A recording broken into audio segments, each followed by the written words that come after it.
Asia has been at war, almost without interruption, for 3,000 years, and if you step back far enough, the wars keep following the same three scripts: territory that no empire can fully hold, borders that no treaty makes permanent, and powers rising at the edges to challenge whoever sits at the center. 3,000 years, the same drama, different costumes. This isn't a list of battles, it's a map of a pattern, and once you see it, every headline coming out of Asia today, the Taiwan Strait, the South China Sea, India and Pakistan, North Korea, stops looking like breaking news and starts looking like chapter 4 of a very old book. We're moving through 6 eras, from the Warring States period to the wars happening right now. Not to memorize dates, but to understand the logic underneath them. Why Asia's wars happen where they happen, why they end the way they end, and why some of them never really end at all. Most people treat Asian wars as isolated events, this dynasty against that one, this empire against that neighbor. But that reading misses the architecture beneath the fighting. Asia isn't a continent with nations that occasionally go to war. It's a continent organized around recurring tensions that occasionally pause. 3 of those tensions drive almost everything. First, the perpetual struggle between the settled agricultural heartland and the mobile, militarized periphery. Second, the competition among rising powers at the edges of declining empires. Third, the question of who gets to define the civilizational order and impose it on everyone else. These aren't modern political science concepts. They're 3,000-year-old structural forces, and they explain why the Mongols and the Americans, separated by 7 centuries, both discovered the same thing: you can win every battle in Asia and still not win the war.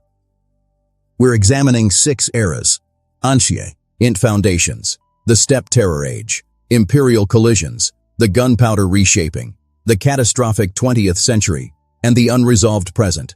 By the end, the pattern will be unmistakable. To understand why Asia fights the way it does, you have to start not with armies, but with geography.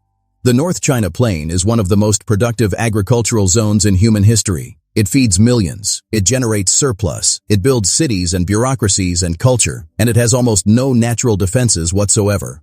No mountains to the north worth naming, no sea to the west, just open steppe, rolling for thousands of miles, from which anyone on horseback can arrive with terrifying speed. This geography produced China's first great military reality: you must unify internally or be destroyed externally. That imperative drove the Warring States period, 475 to 221 BCE, when 7 major kingdoms spent 2.5 centuries destroying each other in a brutal consolidation process. Hundreds of thousands died in single battles. The state of Qin reportedly killed 400,000 soldiers from the rival state of Zhao at the Battle of Changping in 260 BCE alone, one of the deadliest single engagements in ancient history. The lesson Qin learned wasn't just military. It was political. Fragmentation is vulnerability. Unity is survival. When Qin Shi Huang unified China in 221 BCE and became its first emperor, he wasn't just conquering rivals. He was solving the geography problem with political architecture, centralized power, standardized laws, walls against the north. Those walls were never really about defense. They were about defining who was inside civilization and who was outside it. That distinction, civilized center versus barbaric periphery, would structure Asian warfare for the next 2,000 years. And it echoes today every time Beijing talks about national unity and territorial integrity. The vocabulary is ancient. The anxiety underneath it is even older. For 1,500 years, the single greatest military force on Earth didn't come from a city, a dynasty, or a civilization. It came from the grass. The Xiongnu Confederacy began raiding Han China as early as the 3rd century BCE. The Han Dynasty response was instructive. They tried tribute, then walls, then military campaigns, then more tribute. Emperor Wu launched massive, expensive expeditions deep into the steppe in 119 BCE, temporarily breaking Xiongnu power. But the steppe always recovered because the steppe wasn't a state you could defeat. It was a way of life you couldn't extinguish. Here's the pattern that would repeat for a millennium and a half. A nomadic confederation rises on the periphery, raids the agricultural core, either gets bought off or beaten back, fragments, and then a new confederation rises to replace it. Xiongnu, Xianbei, Rouran, Gokturks, and then, in the 13th century, the sequence produced something unprecedented. Genghis Khan unified the Mongol tribes in 1206 and unleashed the most effective military machine the pre-modern world had ever seen.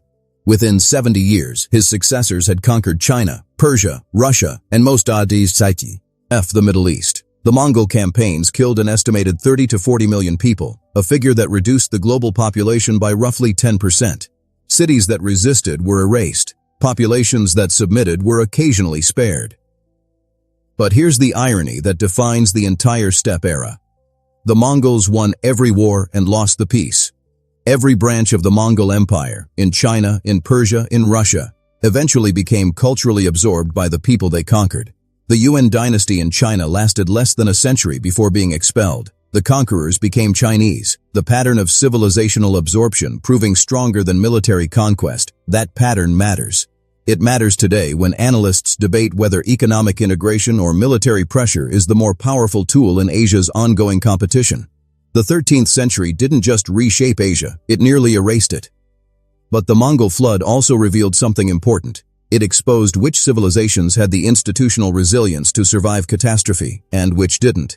Japan repelled 2 Mongol invasion fleets in 1274 and 1281, aided significantly by typhoons the Japanese called kamikaze, divine winds. Korea was conquered and became a Mongol vassal for nearly a century. Vietnam repelled 3 Mongol invasions through guerrilla warfare and strategic retreat, a military tradition that would resurface with remarkable consistency 600 years later.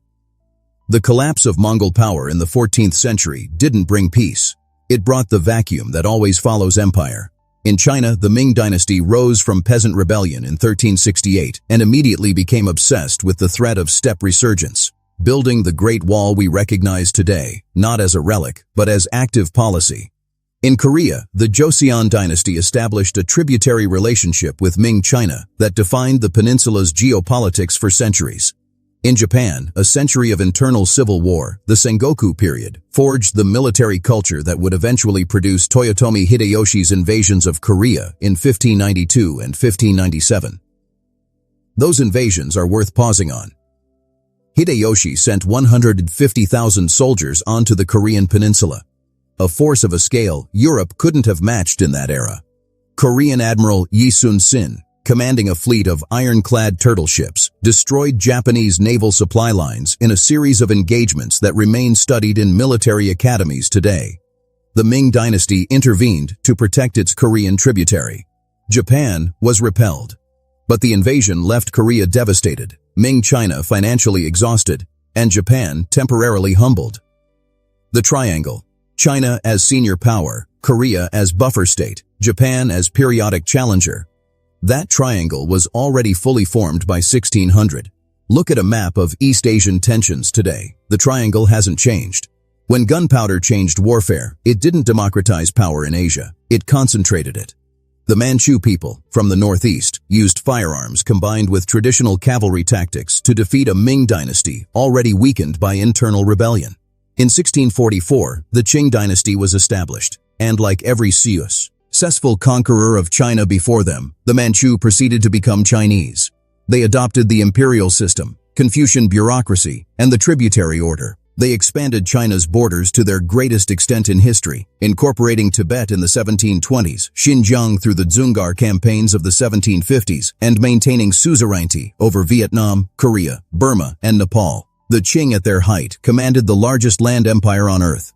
And then they encountered something the tributary system had no framework to handle: European maritime empires that didn't want to be tributaries. They wanted markets. The Opium Wars of 1839 and 1856 shattered the Qing's strategic confidence.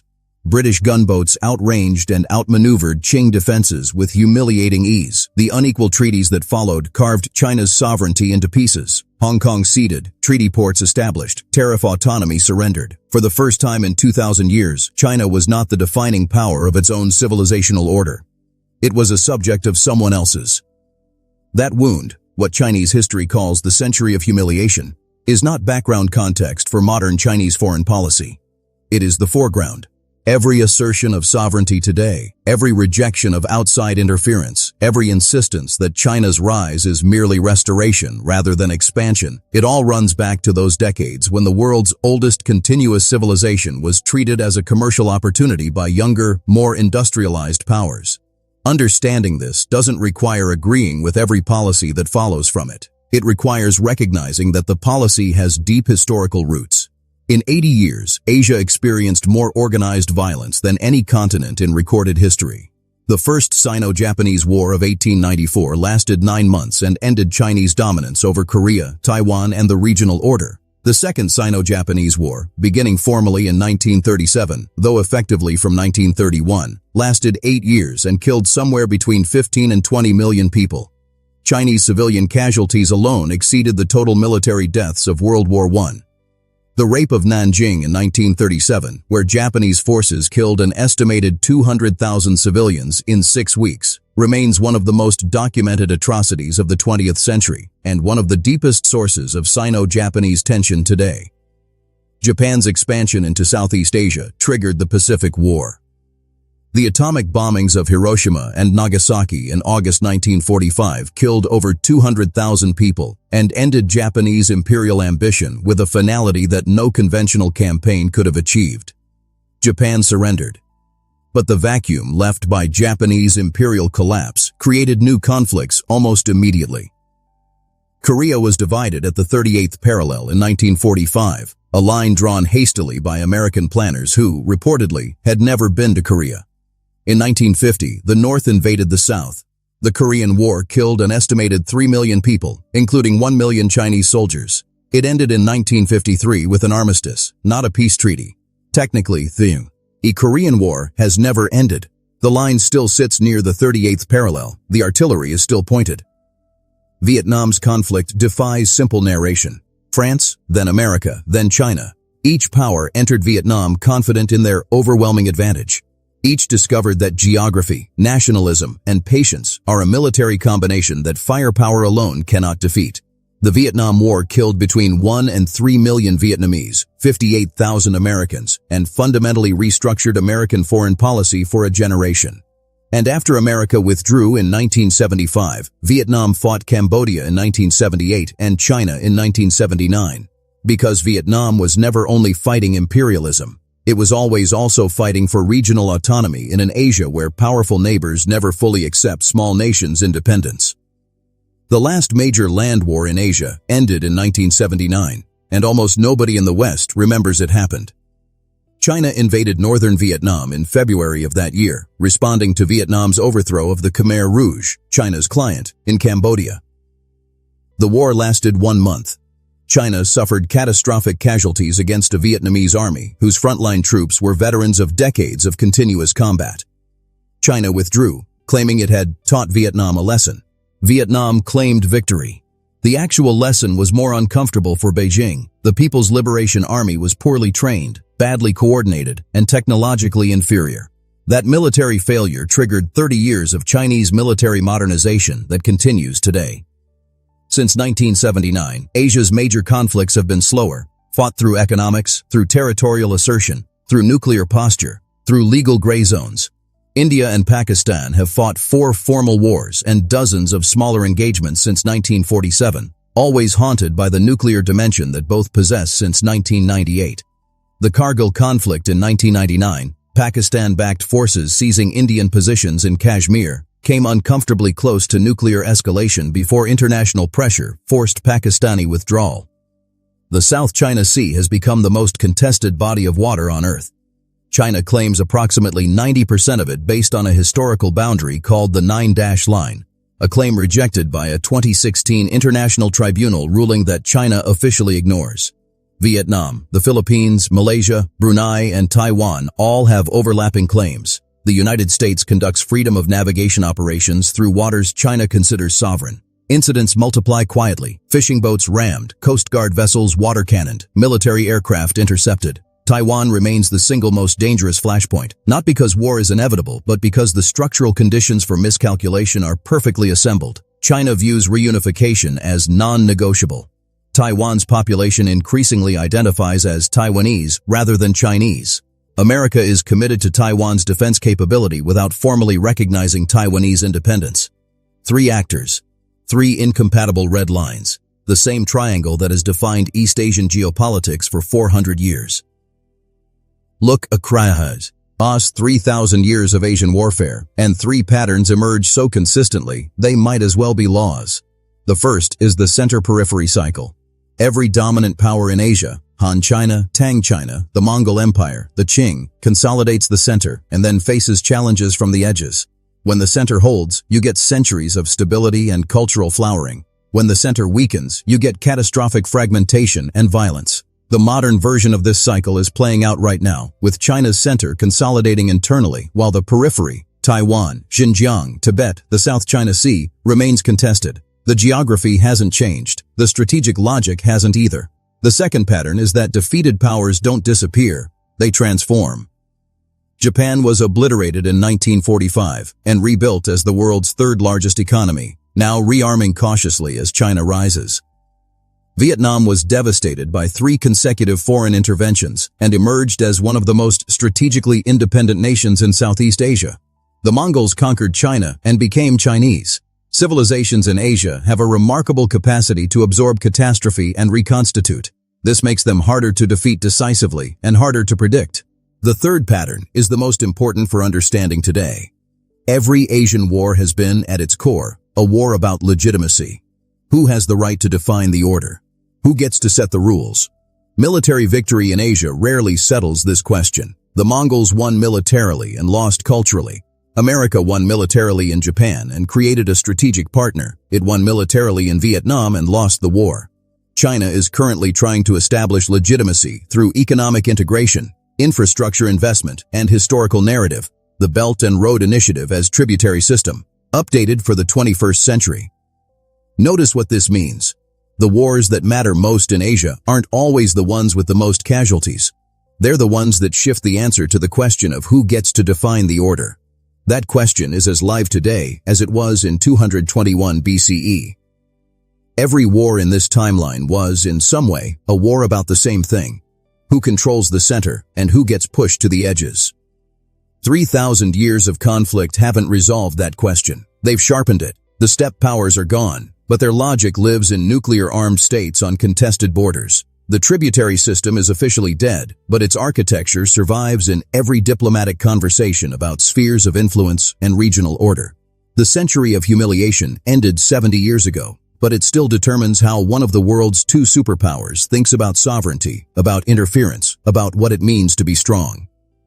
The wars on this timeline aren't history in the sense of being finished. They're history in the sense of being ongoing arguments. About land, about identity, about who owes what to whom, and who has the right to decide. Which raises a question worth sitting with. Asia's wars have followed recognizable patterns for 3 millennia, but the variables have changed. Nuclear weapons, economic interdependence, instant communication, climate pressure on resources. The old patterns meet new conditions. Do the patterns hold, or does something genuinely new emerge? That question isn't rhetorical. It's the most important strategic question of the 21st century, and the answer is still being written. What do you think breaks the cycle? If anything can.